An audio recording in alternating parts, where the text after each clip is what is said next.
Okay, hello Oak Island enthusiasts. I've been really excited to share this video with you. During the COVID shutdown, my mind has really been working on a possible board game related to the search for Oak Island mysteries. And so I want to share that with you. And hopefully, this is something that will tide a lot of us over until the next season can be played. Let me show you how it works. Okay. Now, this is being hosted right now on a really wonderful board game platform called Tabletop Simulator. And this game is also on tabloro.com. Tabloro is a little bit, well, not as slick as this particular game platform is. These are all for board games. Tabloro is a free site, whereas Tabletop Simulator that we are using here is a $20 buy-in for a lifetime subscription, giving you the opportunity to play with lots of people online from around the world. Okay, so let me show you how this works. You can see that in the middle, we've got a map of the island with all the different lots numbered from 1 all the way through 32. You can see that lot 25 is indicated here, Samuel Ball Land. This is the Money Pits at lot 18, Smith's Cove, lot 20, and then Nolan's Cross is indicated at lots 10 through 14.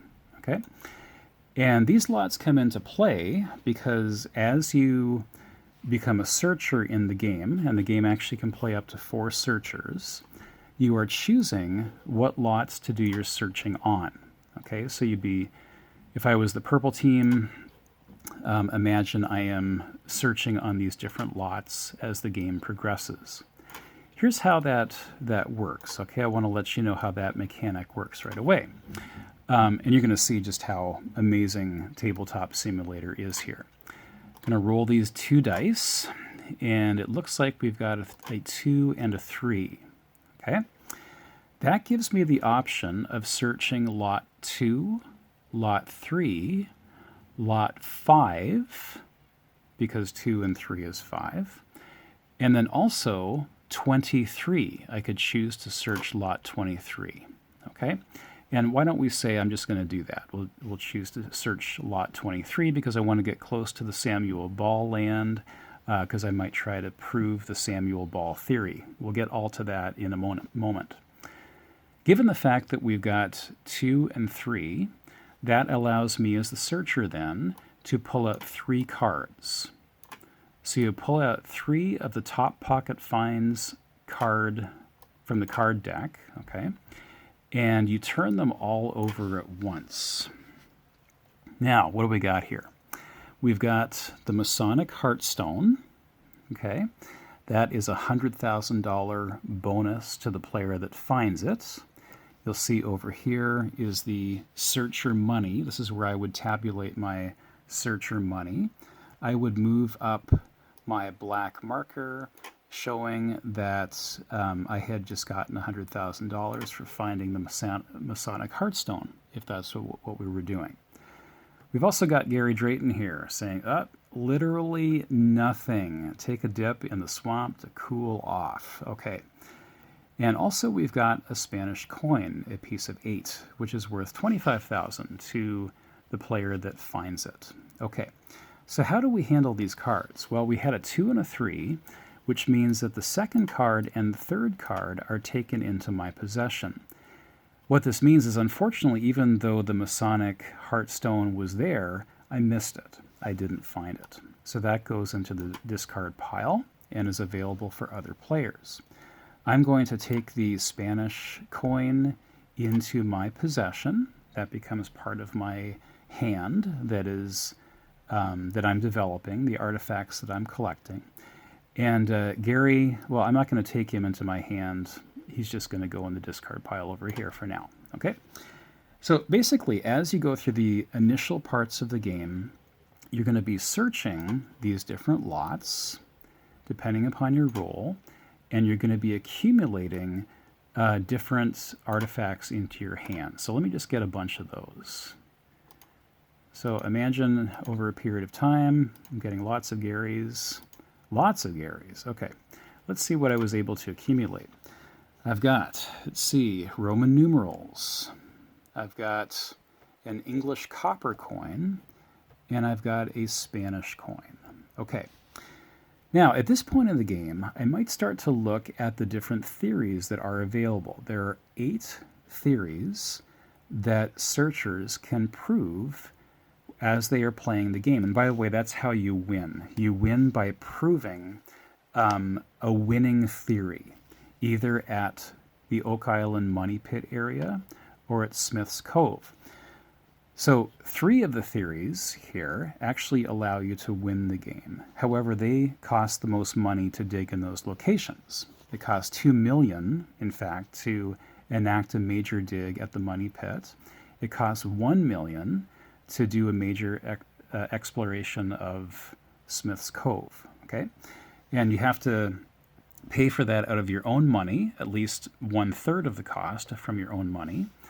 The other 2/3 can come from investor interest. Let me show you that for a second. So every time an artifact is found by any searcher, the investor interest goes up by $10,000. And actually, investor interest begins at $100,000 and goes up from there. Okay? As artifacts accumulate in the game by all searchers, investors are more and more interested in funding digs. Okay? And then also, as individual theories are proved plausible, and I'll show you how that happens as well, investor interest goes up. So here's the Masonic activity theory, okay? And we're all familiar with that. The cost of digging at that location, which is in the Nolan's Cross, Nolan's Cross area. Oh, that's the wrong one. I'm sorry. Excuse me.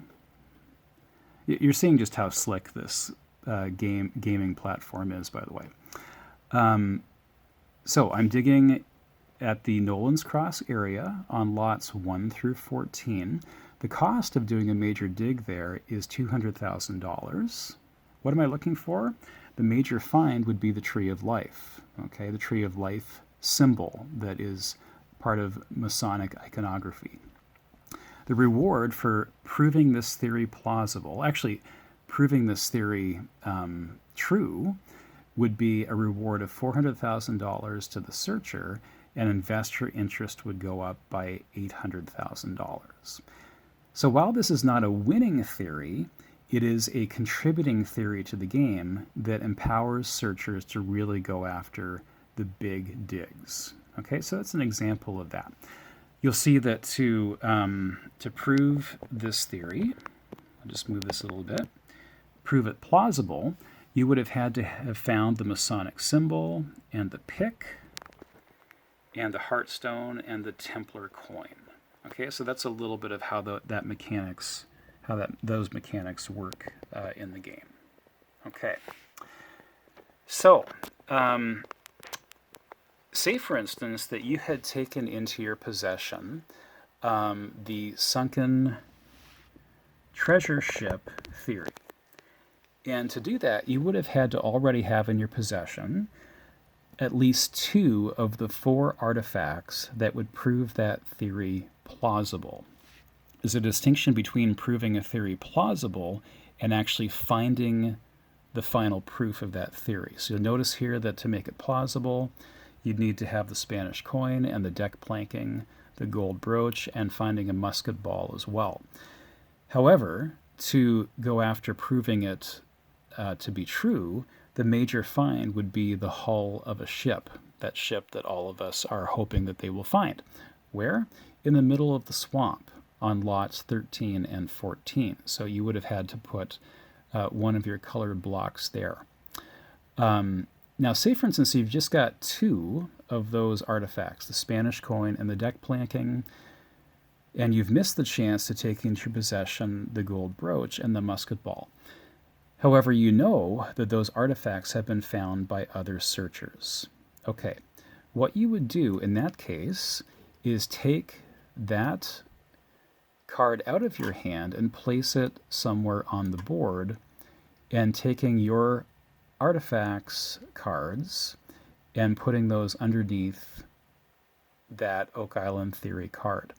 This invites other players to contribute their artifacts to help prove that theory plausible. Because once it is proved plausible, it becomes a theory that is open for major digs. And again, that's how you earn major money and also how you eventually win the game. So more than once, even though you are competing against other searchers, searchers can collaborate on proving a theory plausible. And as we've seen in the show, of course, that becomes very helpful when people work together. Okay? So how do you prove a theory plausible? Well, let's say, for instance, we're at that point in the game. We go over to the major finds deck, and you'll see that I've got some cards already laid out from the major finds deck. I'm just going to flip those over and put them back into the pile. Here's another great feature of Tabletop Simulator is we can shuffle those cards as many times as we want. Okay, wonderful. All right, so back to our dice here. I'm going to roll those dice again. Okay, and we came up with a 2 and a 3 again. I'm just going to roll it again. Oh my goodness, another 2 and a 3. That's really interesting. All right, a 2 and a 4. We'll go with that. Now, so once again, you put out as many cards as the highest dice value that you have rolled.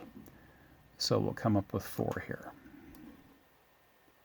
But in this case, you don't actually reveal all of the cards. You just reveal the ones that are associated with your dice values. What did we find? Whoops. All right. So in this case, we got, water spoils your search. Darn those flood tunnels. Go directly to the mug and anchor. Do not pass go. Do not collect $200. Obviously, that's just a little nod to Monopoly. Okay. All right, but what else did we get here? We did find vials of mercury.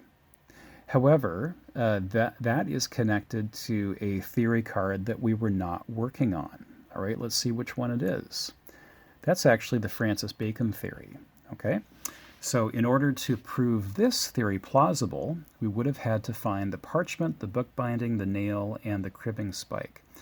But for the major dig, the major find that we're looking for are vials of mercury because of his habit of preserving documents using mercury. Okay, now we would have had to be looking in the eye of the swamp for that. The reward would have been 500,000, and investor dollars would have gone up by 1 million. And that's a big deal because if we can prove that Francis Bacon was on the island at one point, that brings a lot of investor interest and would give us the power as searchers to go after a major find that would win the game, either at the Money Pit or at Smith's Cove. Okay? I think you're getting kind of an idea of how this game works. So there is some collaboration that goes on, but in the end, when it comes to going after a major find that proves theories, and hopefully a winning theory, that's something that you do on your own. And so the game really has to be played long enough so that enough investor money comes into play, and so that searchers also end up with enough money so they can contribute 1/3 of the cost. Okay. I think I've explained most of the mechanics of the game. Love to hear some feedback from you, so please make some comments and we'll see how this goes, okay? I'll send out a link that will show you how to get to the Tabloro version of this. Let me know if you are already a Tabletop Simulator user, and we could try this game online, you and me, or maybe a few other people that would be interested. So thanks a lot for your interest, and again, looking for some feedback here.